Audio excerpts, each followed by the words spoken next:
Now, these plans were formulated into writing and translated by one of the Ingolstadt University professors, one of Professor Weishaupt's cohorts, a guy by the name of Xavier von Zweck.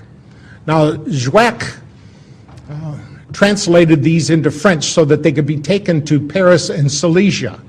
Now, there was a courier, a guy by the name of Lanz, who had been an evangelist minister, but quit God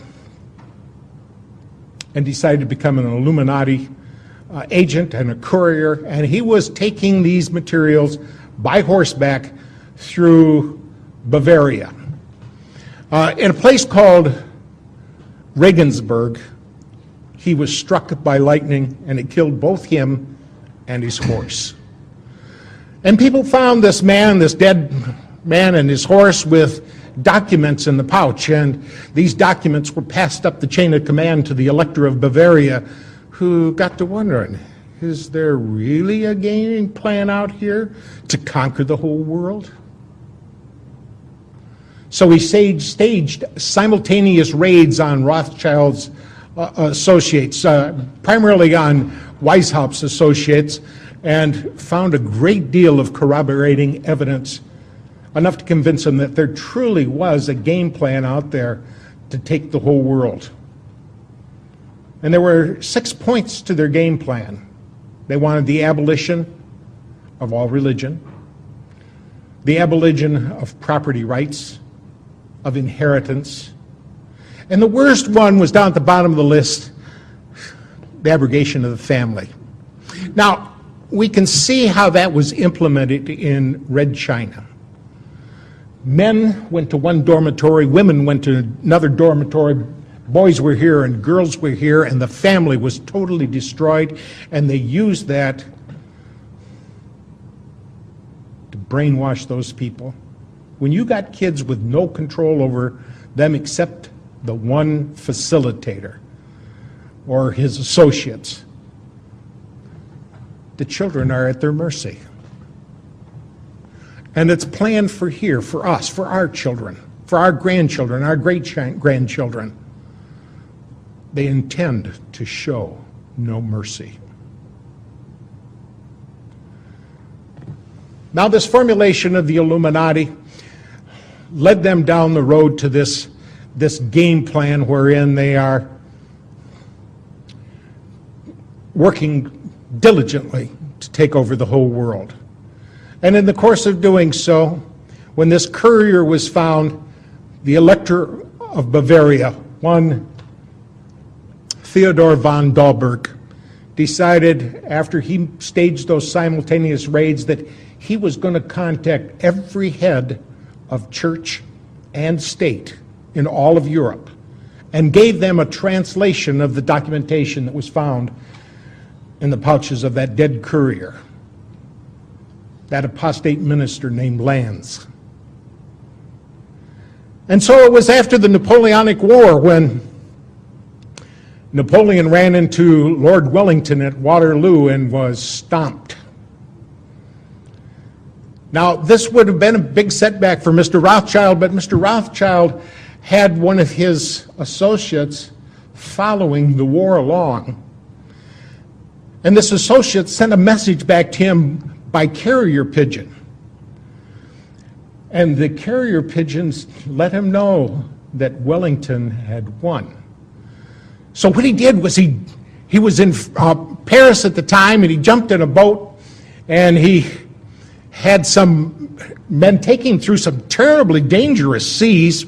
Too bad he didn't get it right then and there, but nevertheless, he made it to the other shore, to Great Britain, and he sold all of his British financial securities. And then he started acting so scared, and let the rumor out that Napoleon had won. Well, if Napoleon had won, everybody realized that their government was not going to be able to honor its financial obligations, and so they started selling theirs.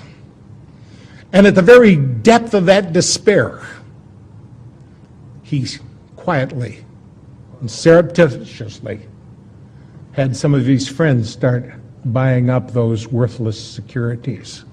And so almost overnight, he increased his wealth by 21-fold. Now, it was time to disappear for a little while. He wasn't really popular because he had put out a false rumor that Napoleon had won. And when people found out that Napoleon hadn't won and they'd sold their government securities based on a lie, they were a little bit disappointed. But Baron Rothschild was in a position now where he could force a reformation of the Bank of England and cause his people to be put in positions of power and authority. And so, as a consequence, it turned out well for him. It turned out way too well for him. So it was after this Napoleonic Wars that they had this big meeting in Vienna.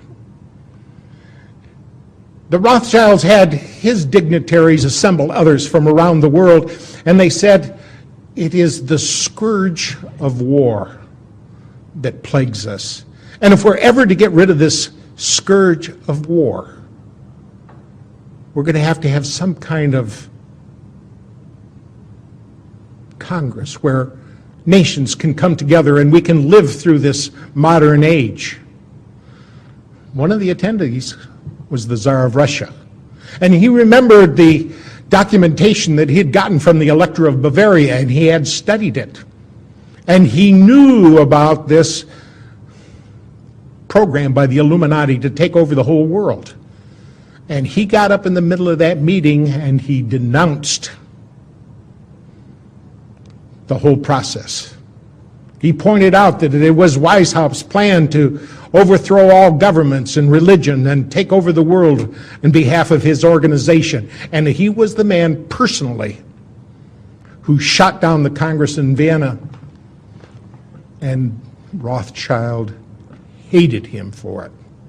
And he swore that he or his heirs one day would destroy the entire Romanov family. And we saw that happen. Well, it was before our times. We didn't personally get to see it happen, but we sure have a recording of it in our history books. That in November 8th of 1917, I believe it was, that they went in and took over, killed the entire Romanov family, the Tsar and all his children. There's some speculation that one daughter, Anastasia, got away, and another son is alleged to have gone off over to Poland and become a military officer under an assumed name. There's lots we don't know about what went on. Lots we probably never will know about what went on. Because everything has been based on deceit and lies, and we find ourselves boxed into corners based on these untruths.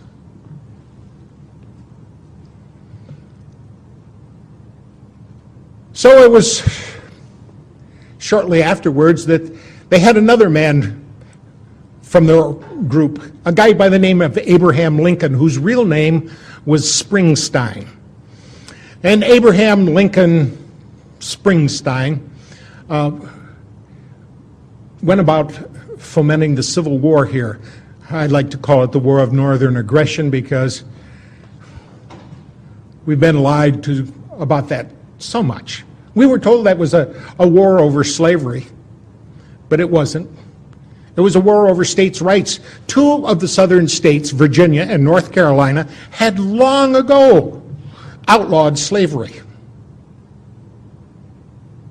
And yet, it was used to rally northern forces. You know, that's the kind of thing I'd be willing to take part in. I would like to stop slavery wherever it could be found.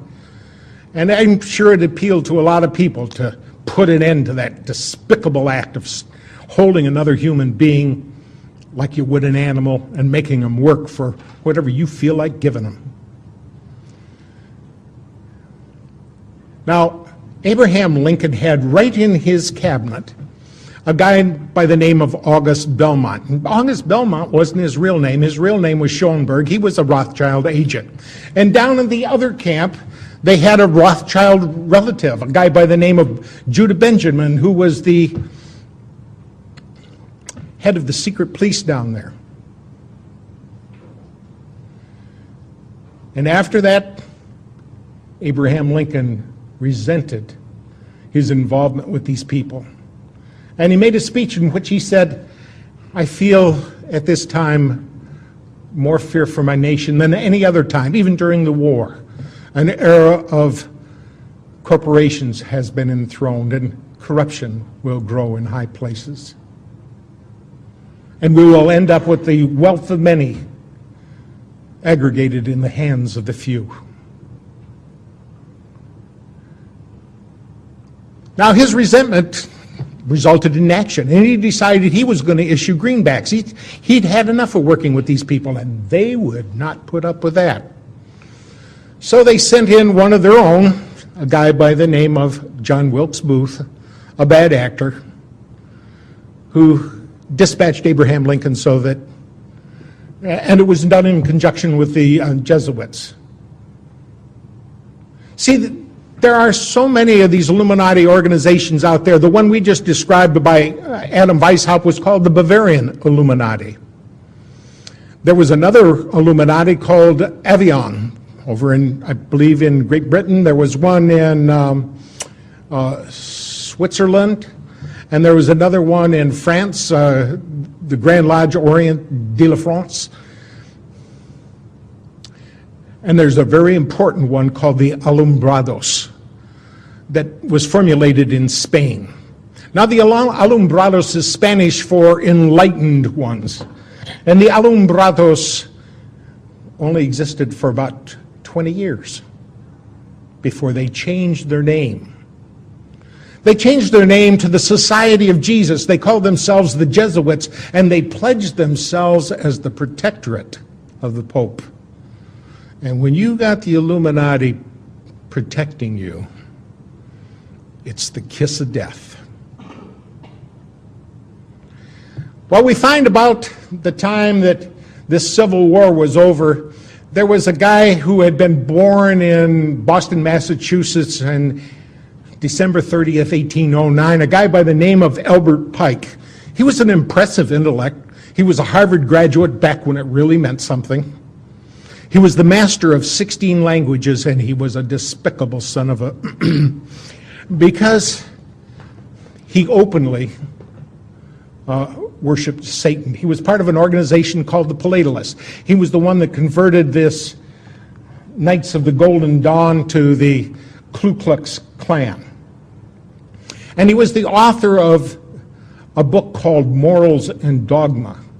It is the most revered text among the Masons. And in this text on page 321, Albert Pike said, "It is Lucifer, the morning light, whose seething energies you must learn to control or implement." So it was this Albert Pike, the same guy that wrote a letter to his superior in the Illuminati, a guy over in Europe by the name of Giuseppe Mazzini, who was the revolutionary leader. And Giuseppe Mazzini also happened to be the founder of the mafia.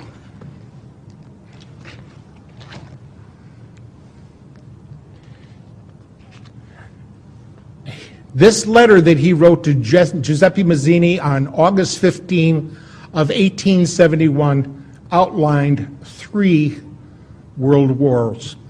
And the first of those world wars was to be fomented between the differences between the German nationalists and the Brits, and end up with Tsarist Russia and the rise of communism. Any of us who studied any history at all knows that's exactly how World War I took place.